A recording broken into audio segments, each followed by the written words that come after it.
Seu microfone está desligado, Sandra. Verdade, foi verdade, liguei. Boa noite a todos, boa noite, Lara. Tá tudo bem, Lara? Boa noite, Sandra. Tá tudo jóia, graças a Deus. Boa noite a todos que já estão aqui conosco. Uma alegria, né? A gente está aqui fazendo o Evangelho no Lar, né, Sandra? Muito bom. Eu estava comentando com a Lara, a nossa sexta edição. Isso para o coraçãozinho da gente é uma bênção, essa permissão, né? Nossa, muito bom. Ô, Lara, vamos dar boa noite para o pessoal de uma vez? Vamos começar, então, com o Carlos, que é o marido da Lara. Boa noite, Carlos. O Sinésio, nosso querido Sinésio. Eu, que já coloquei, Jair, meu marido. A Maria Lúcia Lordello também. A dona Cleide aí, né, Brunelli, boa noite. Vou até ler aqui, olha. Boa noite a todos. A Maria Lúcia Lordello também. Peraí. A dona Cleide aí, né? Aqui, ó. Boa noite a todos mesmo. E a Nice Duque, minha queridíssima Nice também. Então, os nossos amores aqui já estão começando a chegar, né?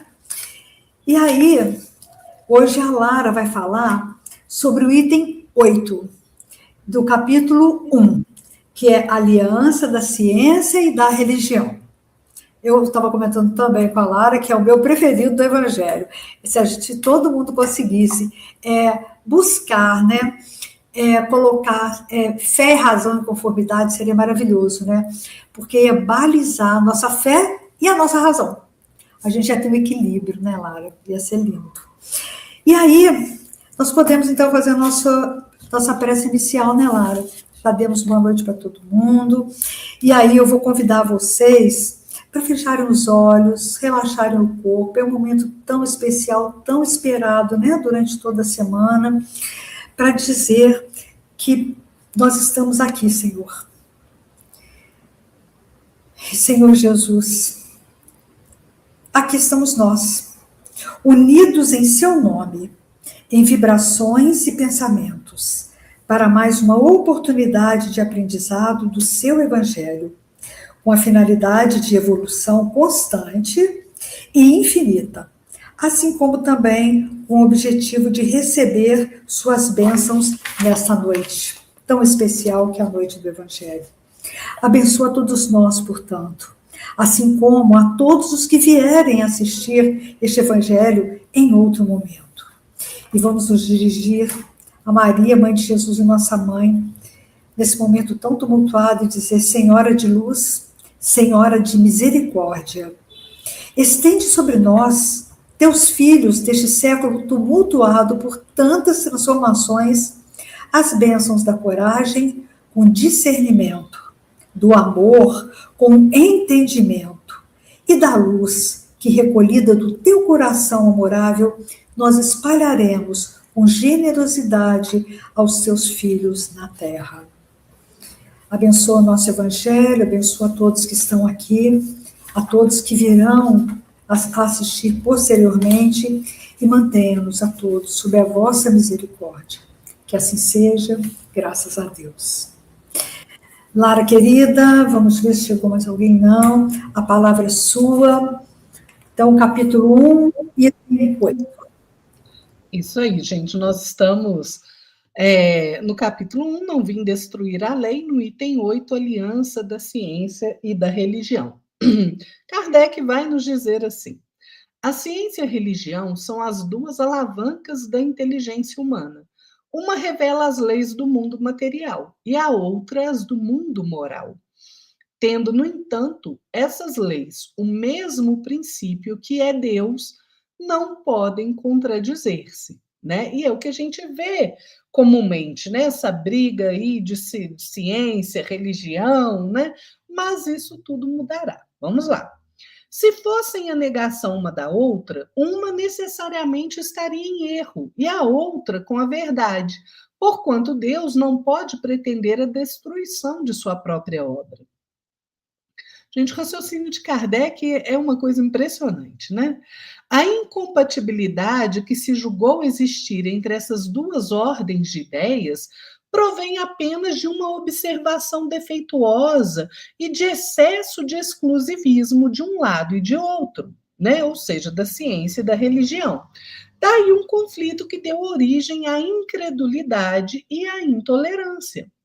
São chegados os tempos em que os ensinamentos do Cristo têm de ser completados, em que o véu intencionalmente lançado sobre algumas partes desse ensino tem de ser levantado, em que a ciência, deixando de ser exclusivamente materialista, tem de levar em conta o elemento espiritual e em que a religião, deixando de ignorar as leis orgânicas e imutáveis da matéria como duas forças que são, apoiando-se uma na outra e marchando combinadas, se prestarão mútuo concurso. Percebem que Kardec coloca a expressão tem de ser, tem de. Isso indica uma obrigatoriedade, não uma opção, né? Então, não mais desmentida pela ciência, a religião adquirirá inabalável poder, porque estará de acordo com a razão, já se lhe não podendo mais opor a irresistível lógica dos fatos. A ciência e a religião não puderam até hoje entender-se porque, encarando cada uma as coisas do seu ponto de vista exclusivo, reciprocamente se repeliam. Faltava com que encher o vazio que as separava, um traço de união que as aproximasse. Esse traço de união está no conhecimento das leis que regem o universo espiritual e suas relações com o mundo corpóreo. Leis tão imutáveis quanto as que regem o movimento dos astros e a existência dos seres. E terminando, Kardec vai dizer: uma vez comprovadas pela experiência essas relações, nova luz se fez. A fé dirigiu-se à razão. Esta nada encontrou de lógico na fé. Vencido foi o materialismo. Mas nisso, como em tudo, há pessoas que ficam atrás, até serem arrastadas pelo movimento geral que as esmaga, se tentam resistir-lhe em vez de o acompanharem. É toda uma revolução que neste momento se opera e trabalha os espíritos. Após uma elaboração que durou mais de 18 séculos, chega a ela sua plena realização e vai marcar uma nova era na vida da humanidade. Fáceis são de prever as consequências. Acarretará para as relações sociais inevitáveis modificações, às quais ninguém terá força para opor, porque elas estão nos desígnios de Deus e derivam da lei do progresso, que é lei de Deus. Gente, o que é a ciência? A ciência é esse conjunto sistematizado, organizado de conhecimentos que a gente obtém através da observação, da experimentação, da aplicação de método científico. Foi isso que Kardec fez quando ele se depara com os fenômenos das mesas girantes, dos barulhos, né? Então, Kardec aplica o método científico. Ele observa, ele experimenta e, através de um método estabelecido, ele explica aqueles fenômenos. A doutrina espírita é que faz esse elo entre a religião e a ciência. Por quê? Porque a fé racional, gente, ela tira da existência aquele Deus carrasco, né? Aquele Deus que fica lá, né, com um cajadinho na mão, pronto para dar uma cajadada na nossa cabeça se a gente pecar. A gente sabe que Deus é só amor, que Deus é só bondade, que Deus é justiça perfeita. Então, essas coisas que a religião foi trazendo como dogmas e alguns outros equívocos, a doutrina espírita esclarece. Pelo Evangelho de Jesus, a doutrina espírita esclarece os ensinamentos do Cristo. Então, o Espiritismo, como nasce como uma ciência, né, e como ele aprofunda o conhecimento, vejam que Kardec fala das relações sociais, porque o Espiritismo ele aprofunda o conhecimento do desenvolvimento biopsicossocial da criatura humana, né? Então, o espiritismo ele caminha lado a lado com o conhecimento científico em várias áreas. E isso é aliar à religião, à ciência, né? Então, nós tivemos aí, gente, muitos cientistas, por exemplo, que confirmaram ao longo do tempo que a religião e a ciência se cruzam, se entrelaçam na jornada terrena. Por exemplo, o pai da embriologia, que é o Carl Ernst von Baer, ele falava: olha, o bondoso Criador colocou 4 desejos no homem, pelos quais podemos dizer que este é o segundo a imagem de Deus: a fé, a consciência, o desejo de saber e o sentido pela estética, ou seja, pela beleza. Né? Thomas Edison, que inventou a lâmpada. Thomas Edison, ele aí, movido por esse desejo aí de, por exemplo, gravar a voz humana, a voz da mãe dele que tinha falecido, e ele não conseguiu, mas depois ele consegue desenvolver, né, o aparelho que gravava a voz humana, e ele falava, né? Vejam, se ele tinha um desejo de gravar a voz da mãe dele, né, por conta daquela precariedade ali, depois ele consegue inventar o fonógrafo, né, pela ciência, mas ele também era uma pessoa religiosa. Albert Einstein, a gente diz que a ciência sem religião é manca e a religião sem a ciência é cega. Isaac Newton, gente, né, falava de religião, ele falava que o espírito nada mais é do que um corpo de luz e não material. Olha o conceito de Isaac Newton para o espírito. Então, a gente vê que Blaise Pascal, Louis Pasteur, muitos cientistas falando desta junção de ciência e religião. E é isso que a doutrina espírita traz para nós. Né? Por quê? Porque a doutrina espírita esclarece, muda a nossa concepção do que é ciência e do que é religião.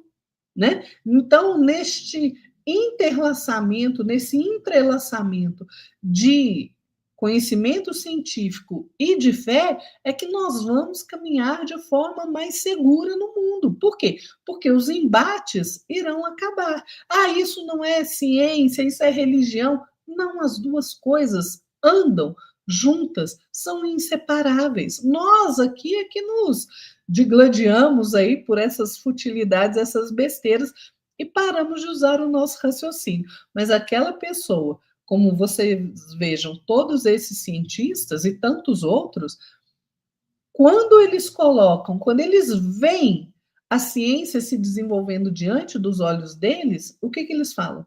Existe um criador. Porque o caos não cria nada, né? Então, é importante a gente compreender que a religião e a ciência, a partir principalmente do advento da doutrina espírita, ganham um novo contexto no nosso dia a dia. Por quê? Porque passam a andar juntas sem se desmentirem umas às outras. Quantas coisas na obra do Chico Xavier, gente, principalmente aí trazidas por André Luiz, e que a gente vê acontecendo hoje. Quantas? Né? Quando o Chico vai visitar lá o nosso lar, né, ele até fala que ele vê ali aquelas flores bioluminescentes, a gente vê a ciência hoje criando árvores bioluminescentes para trocar pelos postes de eletricidade, por exemplo. Há pesquisas nesse sentido. Então, vejam, é uma interação muito propícia ao desenvolvimento da nossa humanidade, a esse interligar-se da religião e da ciência, que realmente caminham juntas, e mais ainda agora com o advento da doutrina espírita, né, gente? Não é possível a gente olhar para esse cosmos, esse planeta lindo, e achar que as coisas são do acaso, né? Então, ciência vai evoluir, sim, a gente evolui intelectualmente, mas a gente precisa da religião, que é que dá o escopo moral para nós. Eu sempre digo uma coisa: quando a gente tira da equação da vida o fator espiritual, nada faz sentido para nós, né? Então, a gente tem que estar sempre ligado sim, a ciência evolui, mas ela tem que estar aliada à religião, porque é a religião que traz o contraponto moral da nossa evolução, né, Sandra? Então é muito interessante a gente perceber isso. É verdade, Lara. Eu falo que é impossível de viver nesse planeta, sendo que somos, pode falar do jeito que você entender. Corpo e alma, matéria e espírito, não importa. O fato é que somos isso, né? Corpo e alma, matéria e espírito. E viver só de um lado da cerquinha, né? Só do lado da fé ou só do lado da razão. Precisamos de fé e razão em conformidade para nos equilibrar, para que possamos, sim, facilitar a nossa estada aqui e também a nossa evolução, né? É muito importante. Perfeito, Lara, você deu um show. Eu ficaria aqui até amanhã ouvindo isso, porque eu falo que é meu pedacinho preferido do Evangelho. Meus queridos, a Leila chegou, Leila Hecker. Oi, querida, ela está falando, boa noite, amigas. Bem-vinda sempre, viu, Leila? Muito bom ver você aqui com a gente. E agora, meus queridos, nós vamos colocar aquele, já estamos com um copinho de água ao nosso lado, porque ele vai ser fluidificado pela espiritualidade superior, esteja você onde estiver. E vamos, então, fazer uma prece, pedindo ao Pai bênçãos para nós, para essa água, para os nossos lares, para o nosso planeta tão necessitado nesse momento, né? Esse fim de transição, vamos chamar de fim de transição, né? Meu Deus, está muito difícil, né? Nós precisamos nos equilibrar, né? E é isso, buscar o Evangelho. Então, eu vou convidar todos que fechem os olhos novamente, para a gente se dirigir ao Pai com aquela prece semanal, dizendo: Pai, não nos cansamos de agradecer por tantas maravilhas que são derramadas sobre todos nós e sobre as nossas famílias.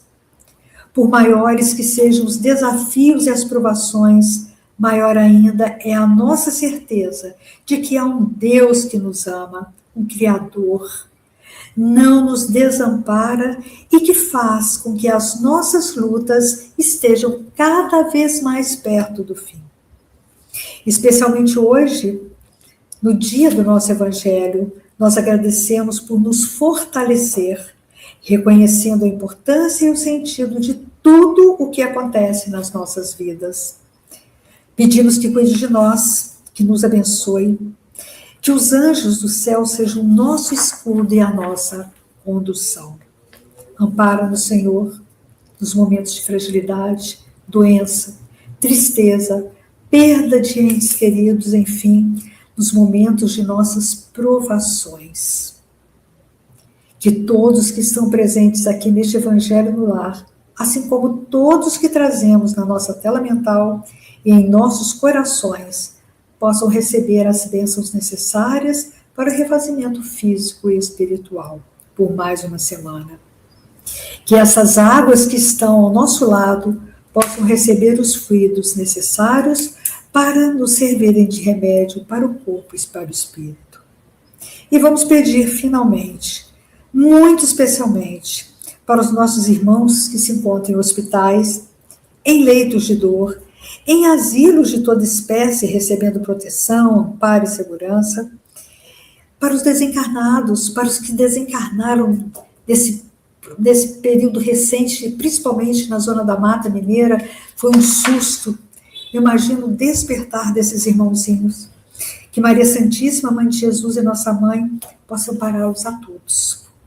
Enfim, Senhor misericordioso, bom, gratidão por termos escolhido estar aqui, quando poderíamos estar em qualquer outro lugar. Este é um sinal da nossa vontade de melhorar e evoluir sempre. Jesus, em teu amor infinito, concede-nos a tua paz. Ensina-nos a viver e a servir em paz. Conserva-nos os corações no caminho da paz. Auxilia-nos a compreender-nos uns aos outros no clima da paz. Senhor, em tua misericórdia, abençoe-nos com a tua paz, agora e sempre. Que assim seja, graças a Deus. As nossas aguinhas estão frutificadas. Nós estamos já recebendo um passe magnífico. E antes de passar a palavra para você, Lara, vamos ver aqui. O Jefferson, nosso amigo, chegou aqui dizendo: Lara, boa noite, né? Boa noite, Jefferson. Muito bom ter você aqui com a gente também. E eu vou voltar a palavra para a Lara, que vai fazer a nossa prece final, agradecendo, né, Lara, mais esse encontro divino. A palavra é sua, querida. É verdade, né, Sandra? A gente agradece, gente, a companhia de vocês nesse momento que é tão especial para a gente, que a gente faz o Evangelho no lar, né? E muda a energia da nossa casa, dos nossos corações. Então, a gente fica muito feliz quando vocês estão aqui conosco, né?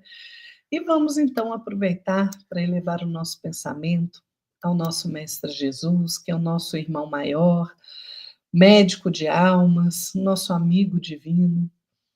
E vamos elevar também o nosso pensamento a Maria Santíssima, nossa mãe também, este espírito tão abnegado que deu à luz a este mundo, este espírito tão amoroso que é o Cristo.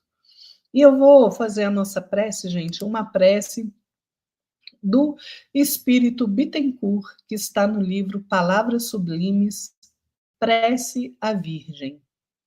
Bittencourt, psicografia, claro, de Chico Xavier. Bittencourt vai nos dizer: Ave Maria, Mãe dos Sofredores, Mãe de piedade e bem-aventurança, és a estrela da paz e da bonança, que esclarece e consola os pecadores.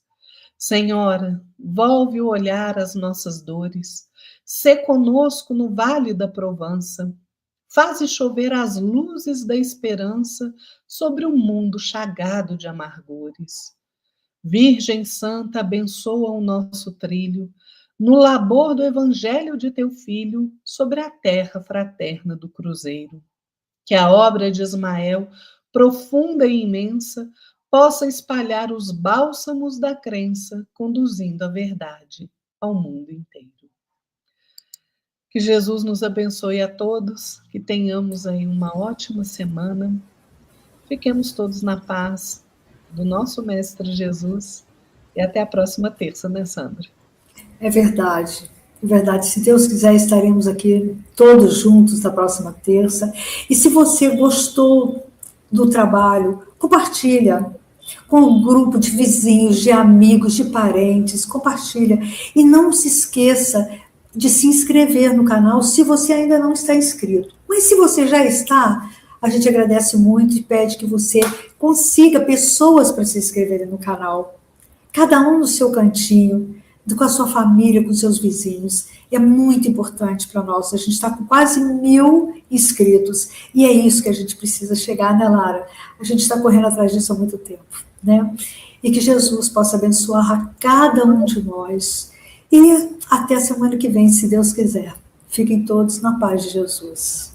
Boa noite, gente. Boa noite, Lara. Boa noite, Sandra. Boa noite, pessoal.